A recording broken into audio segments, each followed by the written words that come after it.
Welcome to episode 47 of Instant Expertise Marketing. We appreciate you listening in. Today, Sherry and I will be discussing fun and how and why you need to use it in your marketing efforts starting right now. It's not just business to consumer anymore. Infusing fun is driving results for B2B brands all along the customer journey, from awareness to advocacy. I'm Yvette Brown, co-founder of X Promos. I became an entrepreneur at 23 by starting a promotions agency with my then 29-year-old business partner, Sherry Nomadi. And that makes me Sherry Nomadi. You know, Yvette and I, we approach business from opposite ends of the spectrum. And yet, miraculously, we always come to the same conclusions on how to help our clients succeed. If you're like most of our B2B clients, you've got a mostly automated marketing funnel that functions, but doesn't always deliver as well as expected. Maybe some steps of the customer journey are decent, like the trial to purchase, but others, like qualifying MQLs, are not doing so hot. So today, we're going to be sharing that overarching concept that we rely on to boost specific KPIs for our clients at underperforming points along the customer journey. In short, we call it bringing the fun. Well, yeah, that's an easy way to put it, Yvette. You know, we've enjoyed success with B2B brands over the last 20 years, and we've done that by applying our B2C strategies. Really, I think that's the benefit of spending our first decade in business working on the world's largest toy brands like Barbie, Hot Wheels, and Disney. It's been a slow process for the B2B brands, but slowly they are now finally embracing the reality that the generations that are now dominating the workforce, predominantly millennials and the upcoming Gen Zers, they prefer authentic and more engaging and helpful communication. Furthermore, what we're seeing is that these generations aren't interested in doing a demo with sales really early on in the buying process. Instead, they're spending a majority of their time out there in the digital wild, compiling their own research and consuming information, and then they're showing up for a demo, kind of all under the radar. Marketers now call this the dark funnel. The dark funnel. And that's because it's really hard to follow their path. They can't score the leads and they can't properly apply attribution points as they'd like to. We saw the light with this in 2011 when Google released this massive shopper survey that followed the path to purchase of 4,000 shoppers, all buying a variety of goods from small items to vehicles and business equipment. And do you know what their study found? Their study found that every single shopper took a different path to their purchase. We also recognize that while that anecdotal rule used to be that you could convert a prospect after 8 touches, that number has now tripled to an average of 24 touches for a conversion. And that's really the reality of where we are today. And, honestly, that's something that we leaned into 10 years ago when that study came out, because it was a game changer. The reality is you cannot control the prospect. They're not going to fit neatly into a funnel and a specific path to purchase that you want them to take. Instead, you're going to need to do what parents do. You're going to need to meet those prospects where they're at, and then you're going to have to convince them to take that next step in the journey. And like a parent trying to get their kid to take out the trash, you're going to need to remind them over and over again in different ways until they finally take that action. So guys, as you can see, that's why generic information sent out or even posted one time in one place, it's just not going to generate the results that you need, even if your funnel is completely operational. So for instance, many marketers struggle when they try to scale their campaigns as a way to increase the number of deals. Now, this often happens because you expand beyond that real tightly targeted personas. And the quality of your MQLs drops.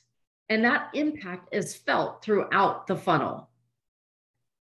Even in ABM programs, where you're personalizing a target and targeting very specific people or groups, your messaging will never be as effective if it's not carefully crafted from the perspective of your prospects. And this is really where the fun comes in. You can literally squeeze more ROI out of the funnel you have if you bring the fun. And that's what we do for clients. We infuse fun into the weakest link of their customer journey to boost engagement, and that drives revenue. You guys have probably figured out by now that Yvette's the fun one because she's the one that always talks about the fun part. I infuse the fun. That's my job. So where do you start? You might be asking yourself that right now. Well, we've compiled 5 small steps that you can take to infuse fun into your buyer's journey.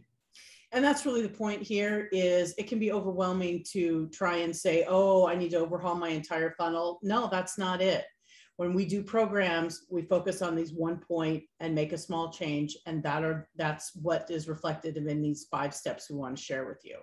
So step 1 is run a small pilot program at any underachieving step in the customer journey. It literally can be anything. Do you want to boost your MQL engagements? Do you want to drive more demos from qualified prospects?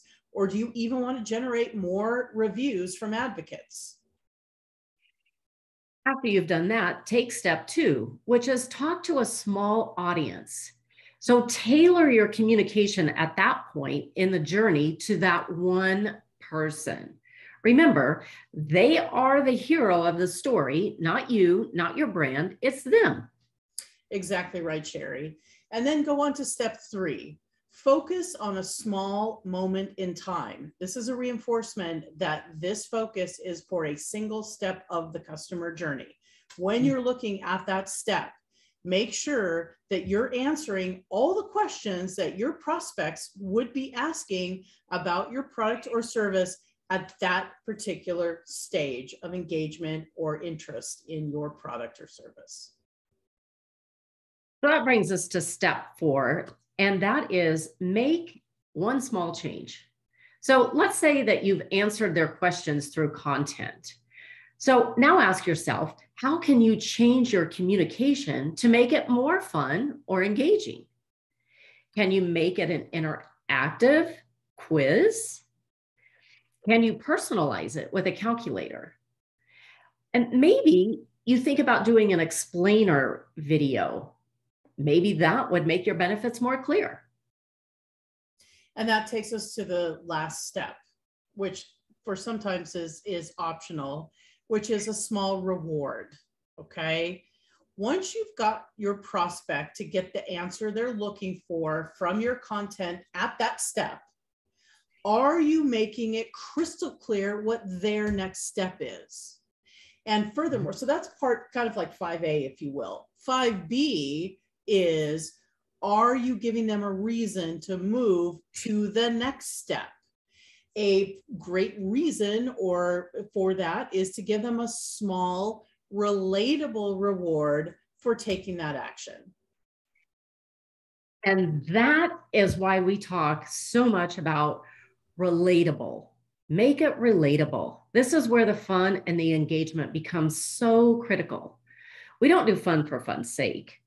We get strategic so that the fun engagement reinforces the key benefits of your brand so they get it. Yeah, and what Sherry said right there is, almost like the magic. If you take nothing else away from the podcast today, take that away. It's not creative or fun for fun's sake. It's strategic so that fun, that engagement, whatever you're doing to level up, reinforces a key benefit, reinforces the essence of your brand. Because the reality is consumers want to be entertained. There's a study that just dropped that indicated that 57% of consumers, up from 52%, say they want marketing to entertain them. But creative that doesn't relate to your brand or reinforce your key benefits is wasted. It's Mhm. wasted because it doesn't maximize your ROI, because it doesn't connect to the consumer beyond the inherent, value of that engagement. So the Mhm. programs that we do tend to over deliver because we make that effort to connect consumers to the brand in multiple ways on different levels. That's right. And now you're probably asking yourself, I need an example. All right, that's what we got next. Let's shoot a few. We have two of them. So the first one is a consumer goods example. And we already told you earlier on that we take the experience from our B2C work and apply it to the B2B work. It's magic. So each year, we used to create and execute between about 1,000 to 1,500, sometimes 2,000 in-store events for the Barbie brand. And when creating the concepts, we always went beyond a simple meet and greet with Barbie models, because we knew that tactically the sales team leveraged the events as a carrot to get the retailers to feature and display new Barbie segment launches that were every year. But by leaning in on the execution, what we did was we drove consumers sell-through. And that is what ensured that their retailers would support the next launch also. So every year we layered on a relatable theme, like a birthday party, to give parents and children a reason to visit the store for the event. And what happened is every year we tried to outdo the previous year. Well, that turned out to be a tall order one year, because the year that we did Happy Birthday Barbie parties, we actually increased sales of that Happy Birthday Barbie segment doll by 150%. And we increased, which was a broader number, the overall Barbie sales by 100%. So we knew we were going to have to dig deep to figure out how to outdo that. The next year, it was great because the brand came up with the Fashion Fun Barbie segment. We thought about that, and we decided to lean into a common child's aspiration of being a supermodel. And you know what? Great results followed. That's right, Yvette. They were huge. And this Barbie event model went from being the heroic draw of the event to acting as an MC. So in this event, each child walked down the runway. They had a Barbie product in their hands. And as they modeled with that doll or maybe an accessory, Barbie introduced the child and described the product in detail. And then that way, Barbie became the guide and the child was the hero of the story and the whole experience. It was really amazing. We expected the parents to stay and take photos and videos of their kids. Like, that was kind of like, hey, we knew that we had a pretty good sense that that was going to work well. But what we didn't expect was that all the other kids would sit down around the runway and watch and cheer for all the other kids that participated. And you know what that did? That made it so that kids that came to our event not only got their own chance to model a product, but they heard about every single product in the Barbie line that we had featured. It was truly amazing. And these events were phenomenal. In the end, the Barbie store sales smashed the records from the Happy Birthday Barbie events. And this really is a perfect example of how campaigns work harder and drive greater ROI when you dial in to the aspirations of your audience and you make them the hero of the story. That's right. And we told you we have two examples. So our second one is a great B2B example.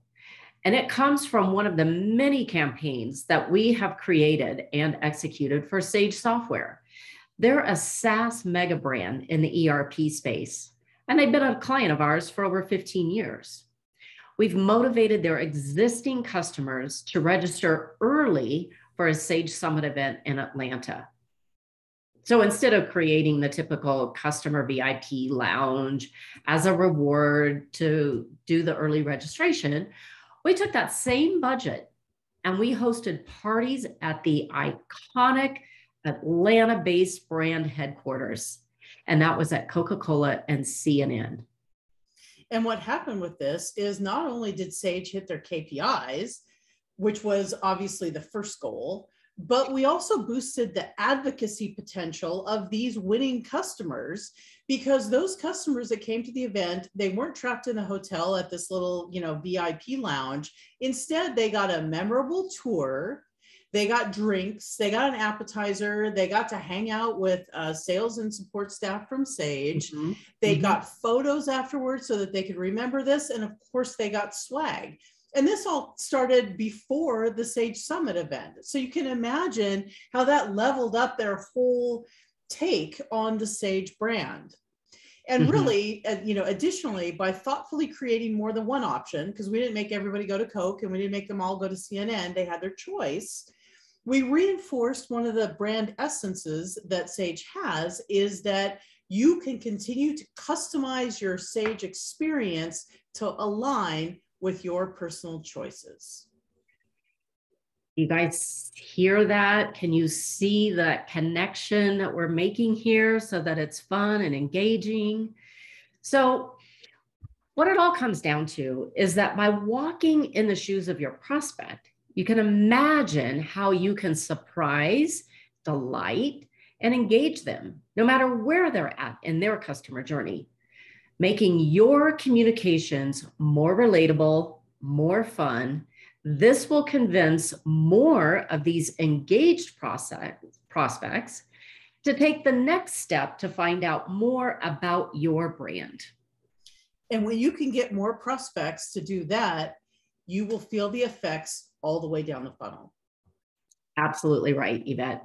So guys, your assignment for today is to assess your funnel and pick just one point where you can make it more fun for your prospects and make that small change. As always, thank you for listening. Make sure you drop in again to gain more insights and instant expertise on marketing. And if you'd like to know more about how you can bring the fun, visit us at xpromos.com. Check out the show notes for more details and the downloads as well. Thanks for coming.